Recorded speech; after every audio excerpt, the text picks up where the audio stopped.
नमस्कार दोस्तों, मेरा नाम है विक्कू और मैं अपने चैनल इंग्लिश गुरुजी में आपका एक बार फिर से बहुत बहुत स्वागत करता हूं। दोस्तों, मैं आज आपके लिए फिर कुछ बहुत खूबसूरत मैजिकल स्ट्रक्चर्स लेकर के आया हूं और इन मैजिकल स्ट्रक्चर्स से हम अपनी बोलचाल की अंग्रेजी स्पोकन इंग्लिश को बहुत अधिक सुधार सकते हैं। तो मैं बिना देर किए हुए आपको आज के दोनों स्ट्रक्चर्स के बारे में बताता हूँ। दोस्तों देखिए, पहला स्ट्रक्चर, किसी सेंटेंस में अगर इस टक्कर का और उसके बाद नाउन हो फिर नहीं मिलेगा। फिर से देखिए, इस टक्कर का उसके बाद नाउन फिर नहीं मिलेगा। अगर कोई दोस्तों ऐसा स्ट्रक्चर है कि इस टक्कर का मोबाइल नहीं मिलेगा, इस टक्कर का फोन नहीं मिलेगा, इस टक्कर का बैट नहीं मिलेगा, इस टक्कर की किताब नहीं मिलेगी। जब हम किसी चीज को दूसरी चीज से कंपेयर करते हैं और जिस चीज के बारे में हम बात करते हैं उसको बेस्ट बताते हैं, एक तरह से सुपरलेटिव डिग्री का यूज करते हैं, तो दोस्तों स्पोकन इंग्लिश के लिए उसके लिए बहुत शानदार स्ट्रक्चर है हमारा कि आपको ऐसे सेंटेंस में सबसे पहले देखिए, जब आप बोलोगे तो सेकंड पर्सन से ही कहोगे, सेकंड पर्सन ही आपकी बात सुनेगा। जब आप बोलोगे इस टक्कर का मोबाइल नहीं मिलेगा, इस टक्कर की किताब नहीं मिलेगी, तो ऐसे में सब्जेक्ट हर हालत में you can't find, can not को आप स्पोकन इंग्लिश में कांट लिखिए। You can't find the likes of, हमारा स्पोकन का स्ट्रक्चर होगा you can't find the likes of.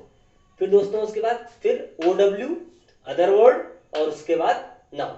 You can't find the likes of, अब उसको आप अदर वर्ड कह लीजिए या नाउन कह लीजिए, वो लिखना होगा। तो जैसे ये सेंटेंस हमारा है, इस टक्कर का मोबाइल नहीं मिलेगा, मतलब हम बता रहे हैं कि इस मोबाइल से बढ़िया, इसकी क्वालिटी का दूसरा कोई मोबाइल नहीं मिलेगा। तो स्पोकन इंग्लिश में उसको हम इस तरह से करेंगे।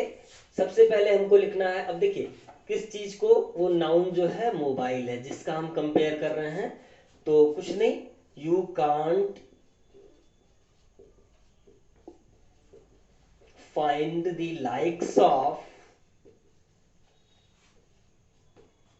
This mobile. इस मोबाइल का क्या होगा, दिस।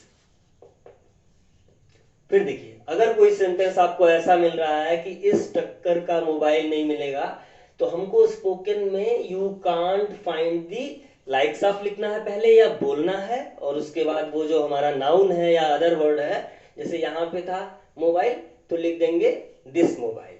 इस टक्कर का मोबाइल नहीं मिलेगा, you can't find the likes of this mobile.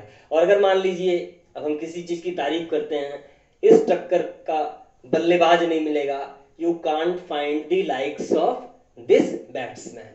इस टक्कर का लैपटॉप नहीं मिलेगा, you can't find the likes of this laptop. कोई भी चीज को कंपेयर करना हो स्पोकन इंग्लिश में, उसके लिए बहुत शानदार स्ट्रक्चर है। बस केवल आपको sentence you can't find the likes of से शुरू करना है और उसके बाद वो नाउन लिख देना है या बोल देना है। और बोल के भी आप प्रैक्टिस करके सीख सकते हैं। मान लीजिए कि सेंटेंस है, इस टक्कर की शर्ट नहीं मिलेगी, you can't find the likes of this shirt. तो मैं उम्मीद करता हूं कि आपको ये वाला स्ट्रक्चर समझ में आ गया। अब हम अपना दूसरा स्ट्रक्चर देखते हैं।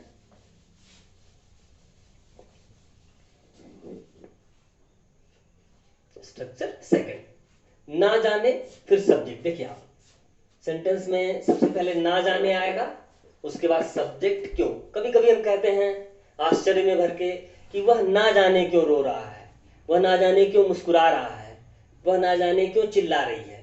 तो ये जो ना जाने क्यों, जिसका हम बोलचाल की भाषा में रोज यूज करते हैं, उसको हम कैसे बोलेंगे। इसके लिए दोस्तों सबसे पहले हम ये जो ना जाने क्यों है, बहुत आसान है। सबसे पहले लिखेंगे वाई ऑन अर्थ, उसके बाद फिर एच वी लगाएंगे अपनी, और एच वी हमारी आप जानते हैं प्रेजेंट टेंस में इज एम आर होगी।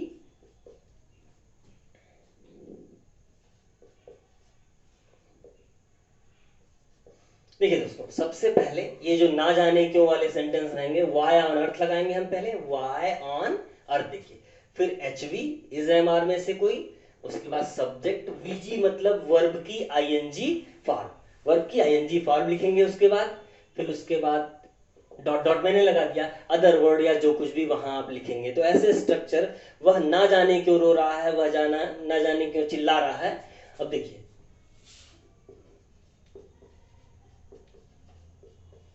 एक सेंटेंस ले लेते हैं।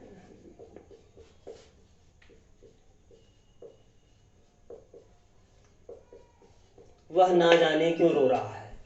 तो इसमें देखिए रोना हमारी वर्ब है और बाकी वह सब्जेक्ट है। तो कुछ नहीं दोस्तों, वह ना जाने क्यों रो रहा है। सबसे पहले मैंने कहा आपको शुरू करना why on earth, why on earth हमने लगा लिया। देखिए वाई ऑन अर्थ, वह ना जाने क्यों। अब सब्जेक्ट हमारा वह है तो उसके लिए हम हेल्पिंग वर्ब सिंगुलर इज, ही, और रोना जो मेन वर्ब है, मैंने कहा मेन वर्ब में आईएनजी लगानी है हमको, तो इज ही रोना के लिए weeping. Why on earth is he weeping. तो ये जो ना जाने क्यों वाले सेंटेंस हैं इनको हमको वाई ऑन अर्थ से ही शुरू करना। वह ना जाने क्यों चिल्ला रहा है, why on earth is he crying. वह ना जाने क्यों मुझे गाली दे रहा है, why on earth is he abusing me. वह ना जाने क्यों उसे डांट रहा है, why on earth is he scolding him. तो ये ना जाने क्यों के लिए वाई ऑन अर्थ स्ट्रक्चर का यूज करेंगे। तो मैं उम्मीद करता हूं कि आपको ये दोनों स्ट्रक्चर्स बहुत अच्छे तरीके से समझ में आए होंगे और आप इनकी प्रैक्टिस करिए, इनको आप लिख लिया कीजिए। Practice makes a man perfect. तो इस वीडियो को देखने के लिए आपका बहुत बहुत शुक्रिया, और अगर मेरा वीडियो आपको पसंद आया हो तो इस वीडियो को लाइक कीजिए और मेरे चैनल को सब्सक्राइब कर लीजिए। फिर मैं आपसे मिलता हूं किसी और वीडियो में, तब तक के लिए बाय।